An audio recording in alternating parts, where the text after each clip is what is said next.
நெல்லையில் திரும்பிய பக்கமெல்லாம் வெள்ளம் சூழ்ந்துள்ளது. தெருக்கள், சாலைகளில் வெள்ள நீர் பெருக்கெடுத்து ஓடுவதால் மக்கள் சிரமத்திற்கு ஆளாகியுள்ளனர். நெல்லையின் முக்கிய பகுதிகளில் வீடுகளுக்கும் மழைநீர் புகுந்துள்ளது. தொடர்பான விவரங்களை தருவதற்காக நமது செய்தியாளர் பாரி கார்த்திக் இணைகிறார். வணக்கம் பாரி கார்த்திக், விவரம்.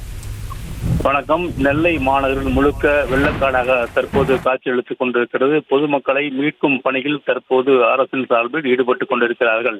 நெல்லை மாநகர் முழுக்கவே கடந்த 24 மணி நேரத்தில் பெய்த கனமழை 60 சென்டிமீட்டருக்கு மேல மழைநீரானது சூழ்ந்திருப்பதால் பொதுமக்களுடைய இயல்பு வாழ்க்கை பாதிக்கப்பட்டு அனைத்து இடங்களிலுமே வெள்ள நீர் தற்போது சூழ்ந்திருக்கிறது. இதனால் மாநகருக்கு வரும் போக்குவரத்து வழித்தடங்கள் அனைத்துமே தற்போது வெள்ள நீரால் சூழ்ந்திருக்கிறது. அனைத்து சாலைகளும் மாநகருக்கு உள்ளே வருகின்ற அனைத்து சாலைகளும் தற்போது வெள்ள நீர் சூழ்ந்திருப்பதால் பொதுமக்களுடைய இயல்பு வாழ்க்கை மிகப்பெரிய கேள்விக்குறியாகியிருக்கிறது. அனைத்து கட்டிடங்கள் மற்றும் குடியிருப்புகள் மற்றும் அலுவலகங்களுக்குள்ளும் தற்போது முதல் தளம் முழுக்க தண்ணீரானது நிரம்பியிருக்கிறது. முதல் தளத்தில் இருந்த மக்கள் அனைவருமே தற்போது பாதுகாப்பான இடத்திற்கு செல்லக்கூடிய ஒரு சூழ்தான் இருக்கிறது. கிட்டத்தட்ட நகரில் 10 அடி வரை தண்ணீர் பல இடங்களில் தேங்கி இருப்பதாக தகவல் வருகிறது.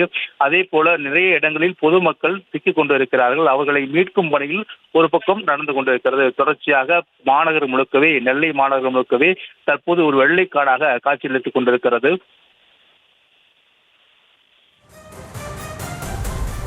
விவரங்களுக்கு நன்றி பாரி கார்த்திக். செய்திகளை உடனுக்குடனும் துல்லியமாகவும் தெரிந்து கொள்ள சப்ஸ்கிரைப் பண்ணுங்க.